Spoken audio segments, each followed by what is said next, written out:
ఇతర పార్టీలు ప్రతిపక్ష పార్టీలనే ఈడీ సిబిఐ నోటీసులు ఇస్తుంది, అరెస్ట్ చేస్తుందని ఆరోపణ. క్రిమినల్స్ అందరూ అవతల పార్టీలు ఏం చేయమంటావు మరి? అందుకే దేశంలో బీజేపీ కోటెత్తురు ప్రజలు. మా దగ్గర అవినీతి లేదని ఎత్తుర్రు. అవినీతి ఉన్నదా మా దగ్గర? ఏడన్నా వినపడ్డదా? ఉన్నదా? మరి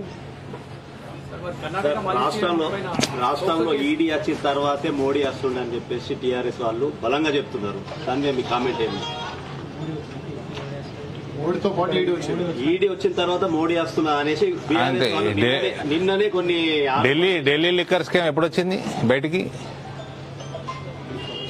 అంటే ఎప్పుడు వచ్చింది బయటికి? ఎప్పుడు వచ్చింది లిక్కర్ స్కామ్ వచ్చి నుంచి ఇప్పటి వరకు? అరే రామా అని అడిగింది చెప్పండి.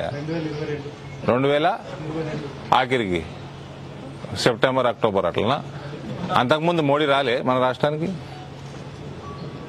రాలేదా? మరి అంటే బీఆర్ఎస్ లో ఆరోపణ కదా సార్. మరి మీరు దానికి మీరు ఖండిస్తారా లేకుంటే ఏమంటారు? మీరు సమాధానం చెప్పండి సార్. మళ్ళా మాకే క్వశ్చన్ ఇస్తారు మీరు, మేమే సమాధానం చెప్పండి. మీరు కూడా అదే ప్రశ్ననే జవాబు. ఈ ప్రశ్ననే జవాబు. కర్ణాటక మాజీ సీఎం పైన ఒక పోక్సో కేసు ఉంది, మరి దానిపైన మీ అభిప్రాయం? తెలియదు నాకు అది.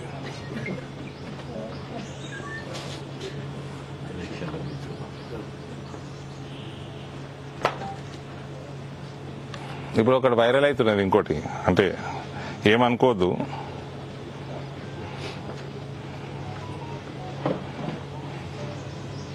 ఎవరో సోషల్ మీడియాలో మహేష్ గౌడ్ 9999 తూర్పు గోదావరి జిల్లా కొత్తపేటలో కేసీఆర్ విగ్రహాలు తయారట. ఇప్పుడే వచ్చింది, వైరల్ అవుతుంది. ఏం చేస్తున్నావు కేటీఆర్ అని పెట్టిండు. ఏంది? తూర్పు గోదావరి జిల్లా కొత్తపేటలో కేసీఆర్ విగ్రహాలు తయారీ, ఏం ప్లాన్ చేస్తున్నావు రా కేటీఆర్ అట.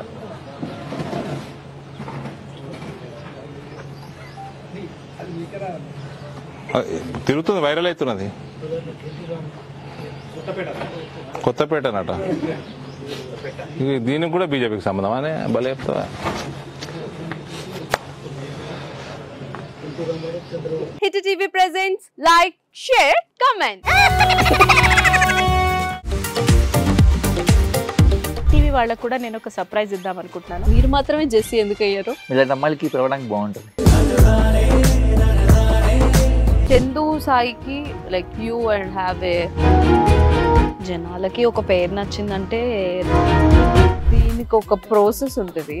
ఎందుకు ప్రాసెస్? డైరెక్ట్గా వెళ్ళిపోదాం. ఏదైనా ఒకటి మర్చిపోయినావా నువ్వు? ఏం మర్చిపోయావు? ఏదో ఆ టైంకి మన సుడి బాగుంటే ఎవరన్నా చూపిస్తే రాయగలం కానీ డోర్ టు డోర్ సేల్స్ చేసేవాళ్ళు. శారీ వస్తుంది కదా, శారీలో వెనకాల కట్టుకుని